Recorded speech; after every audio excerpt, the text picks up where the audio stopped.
Hello दोस्तों, good morning. स्वागत है एक बार फिर से आप सभी का एमजेडी एजुकेशन में। दोस्तों आज है 22 फरवरी। आज की वीडियो में हम लोग बात करेंगे 22 फरवरी 2022 के मोस्ट इंपॉर्टेंट करंट अफेयर के क्वेश्चंस के बारे में।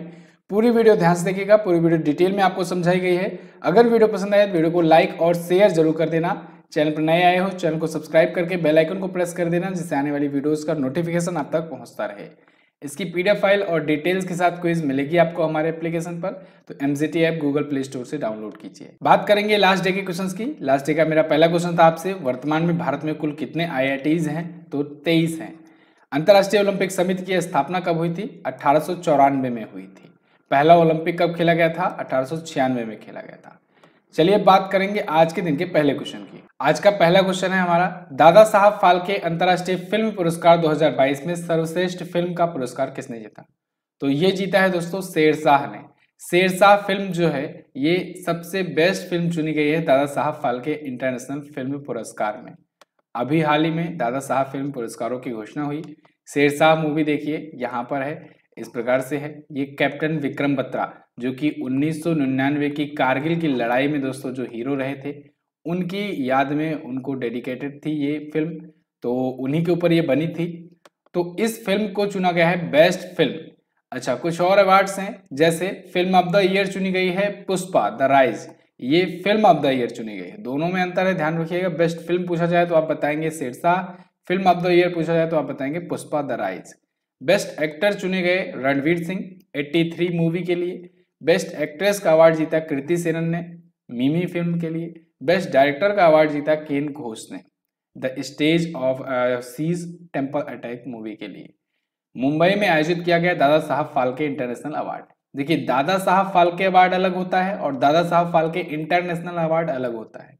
जो दादा साहब फाल्के अवार्ड होता है वो भारत में सिनेमा के क्षेत्र का सबसे बड़ा पुरस्कार होता है और वो नेशनल फिल्म पुरस्कारों के तहत दिया जाता है। जो नेशनल फिल्म अवार्ड दिए जाते हैं ना, उस टाइम पर दिया जाता है और वो भारत सरकार के द्वारा दिया जाता है। यहाँ पर जो होता है दादा साहब फाल्के इंटरनेशनल अवार्ड जो होता है, ये एक प्रकार का एक समारोह होता है, फिल्म पुरस्कारों का समारोह होता है। इसमें कई कैटेगरीज में पुरस्कार दिए जाते हैं, ठीक है। जबकि दादा साहब फाल्के पुरस्कार जो होता है वो इंडिविजुअल को दिया जाता है। अभी रिसेंटली दोस्तों 51वां दादा साहब फाल्के पुरस्कार मिला है। किसे मिला है? रजनीकांत को। 50वां अमिताभ बच्चन को मिला था। 49वां विनोद खन्ना जी को मिला था। तो ये सारी चीजें आपको याद रखना है। पहला किसको मिला था? देविका रानी को। पहला दादा साहब फाल्के पुरस्कार देविका रानी को मिला था। ये दादा साहब इंटरनेशनल अवार्ड है, ये अलग है, ठीक है ना, कंफ्यूज मत होना आप। चलिए अब अगला देखते हैं क्वेश्चन। हाल ही में किसे पोलियो उन्मूलन के लिए हिलाल ए पाकिस्तान सम्मान से सम्मानित किया गया? तो अभी हाल ही में दोस्तों बिल गेट्स को हिलाल ए पाकिस्तान से सम्मानित किया गया है पोलियो उन्मूलन के लिए। हिलाल ए पाकिस्तान नाम से पता लग रहा होगा, ये पाकिस्तान का पुरस्कार है। ये पाकिस्तान का दूसरा सबसे बड़ा पुरस्कार होता है। सबसे बड़ा होता है निशान ए पाकिस्तान, निशान ए पाकिस्तान, ठीक है ना। जैसे भारत में भारत रत्न होता है, ऐसे वहां पर निशान ए पाकिस्तान होता है सबसे बड़ा। यहाँ पर दूसरा होता है हिलाल ए पाकिस्तान। तो हिलाल ए पाकिस्तान से अभी हाल ही में सम्मानित किए गए Bill Gates. Bill Gates Microsoft के फाउंडर हैं दोस्तों, और बिल एंड मेलिंडा गेट्स के नाम से फाउंडेशन भी चलाते हैं ये, और उनकी वाइफ जो थी, एक्स वाइफ कहेंगे, अब तो तलाक हो चुका है, ठीक है।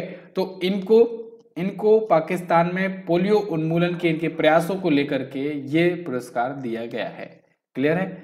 वैक्सीन गठबंधन में दोस्तों गावी के माध्यम से दुनिया भर में ये पोलियो उन्मूलन को लेकर के इनकी जो एनजीओ है bill and Melinda Gates foundation, उसका काफ़ी ज़्यादा कंट्रीब्यूशन रहा है। उसको देखते हुए ये सम्मानित किए गए हैं।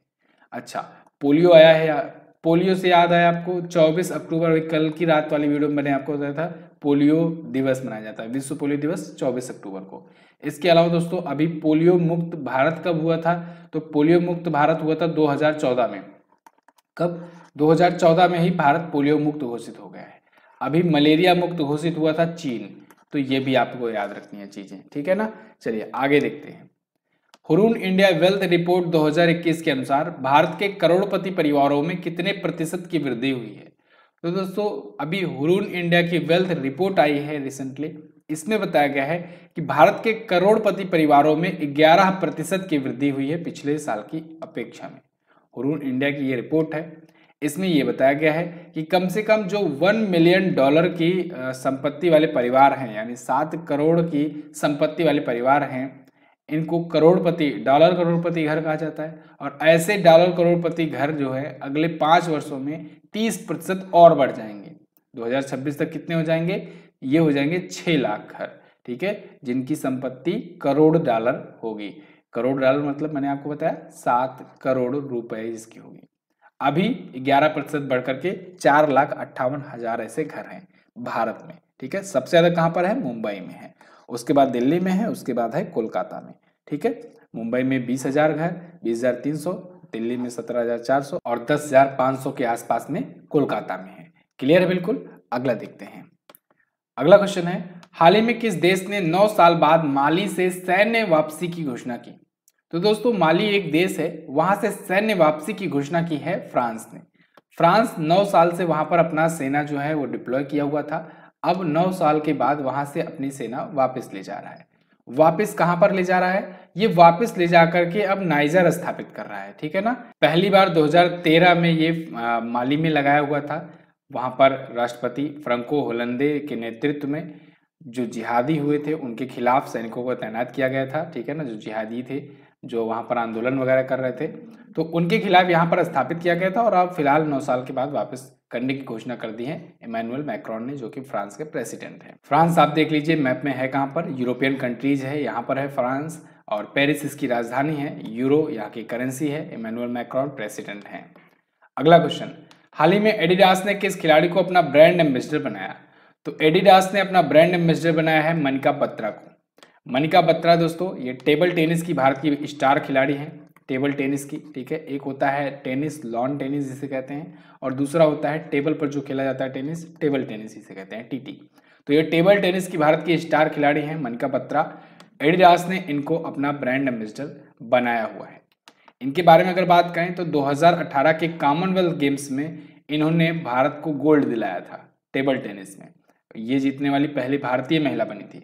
इसके अलावा जो इंटरनेशनल टेबल टेनिस फेडरेशन होता है, इसकी विश्व रैंकिंग में ये महिला युगल में यानी कि विमेंस डबल्स में टॉप 10 में पहुंचने वाली भी पहली महिला बनी, टॉप 15 में पहुंचने वाली पहली महिला बनी, टॉप 50 में भी पहुंचने वाली पहली भारतीय महिला बनी। तो इन सभी मामलों में ये पहली भारतीय महिला बनी हुई है।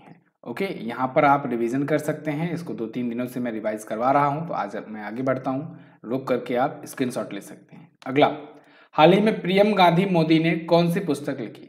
तो प्रियम गांधी मोदी ने दोस्तों अभी हाल ही में पुस्तक लिखी है ए नेशन टू प्रोटेक्ट। क्या? ए नेशन टू प्रोटेक्ट यहाँ पर है। इस बुक को लिखा है प्रियम गांधी मोदी ने।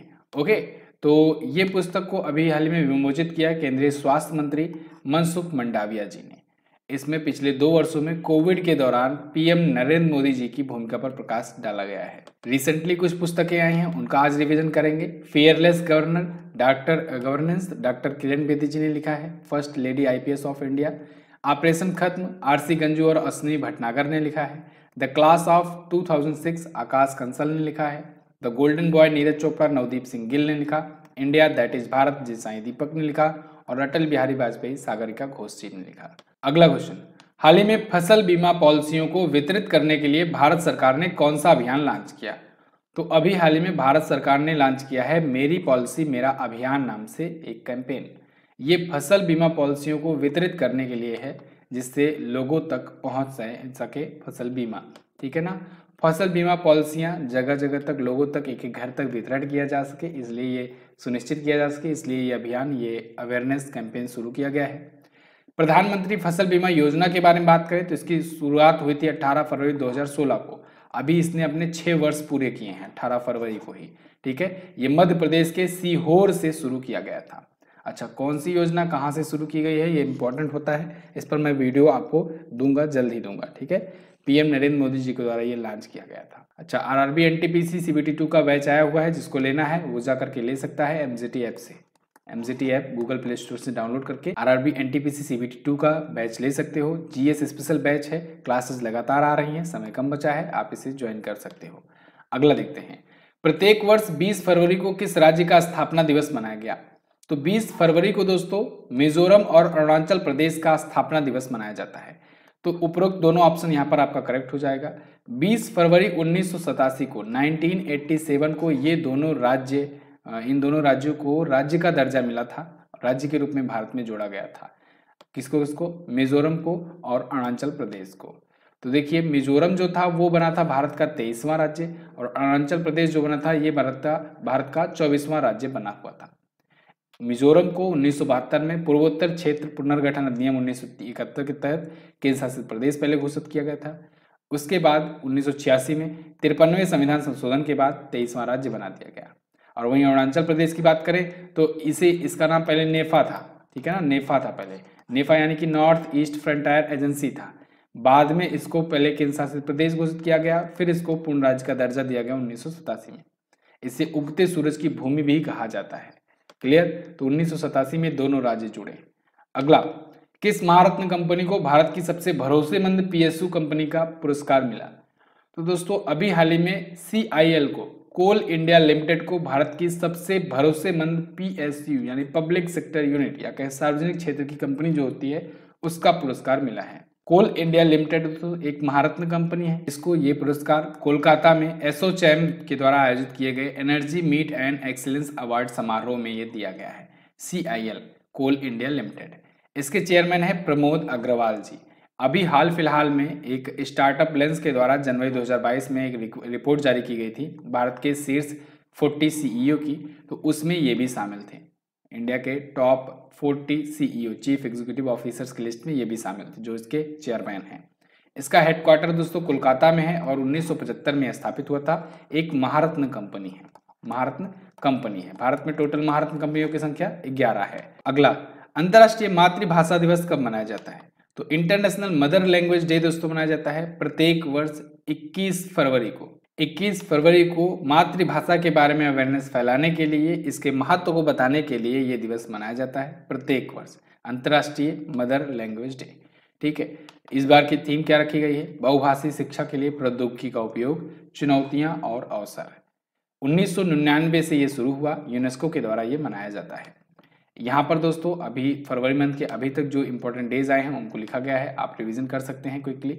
जैसे इंडियन कोस्ट गार्ड डे 1 फरवरी को, 2 फरवरी को वर्ल्ड वेटलैंड डे, 4 फरवरी को वर्ल्ड कैंसर डे, 4 फरवरी को ही अंतर्राष्ट्रीय मानव बंधुत्व दिवस, 6 से 12 फरवरी अंतर्राष्ट्रीय विकास सप्ताह, 10 फरवरी विश्व दलहन दिवस, 11 फरवरी विज्ञान में महिलाओं और लड़कियों का अंतर्राष्ट्रीय दिवस, 12 फरवरी राष्ट्रीय उत्पादकता दिवस, 13 फरवरी भारतीय राष्ट्रीय महिला दिवस, 15 फरवरी अंतर्राष्ट्रीय चाइल्डहुड कैंसर दिवस, 20 फरवरी विश्व सामाजिक न्याय दिवस, विश्व पेंगोलिन दिवस, ये फरवरी के तीसरे शनिवार को मनाया जाता है। क्लियर है? और यहाँ पर थीम्स वगैरह भी लिखी गई हैं, तो आप इनको सबको भी तैयार कर सकते हो। तो बस दोस्तों ये तो थे आज के दिन के टॉप 10 करंट अफेयर के क्वेश्चंस। आई होप आपको वीडियो पसंद आई होगी। वीडियो अगर पसंद आई है तो इसको लाइक कीजिए, शेयर कीजिए। क्वेश्चन ऑफ द डे में आज के लिए आपका पहला क्वेश्चन है, 2008 अहमदाबाद सीरियल बम धमाकों की जिम्मेदारी किस आतंकवादी संगठन ने ली? ये अच्छा क्वेश्चन है, इसके बारे में आप बताइए जो भी चीजें आपको पता हो। बीजिंग ओलंपिक 2022 में मेजबान देश चीन का स्थान मेडल टेबल में कौन सा रहा? दोनों क्वेश्चन अच्छे क्वेश्चन हैं, दोनों के बारे में आपको जो पता होगा डिटेल में जरूर बताइएगा। इसकी क्विज आप MZT ऐप पर जाकर के सॉल्व कर सकते हैं। मिलेंगे दोस्तों अब अगले दिन की वीडियो में, तब तक के लिए नमस्कार, जय हिंद, वंदे मातरम।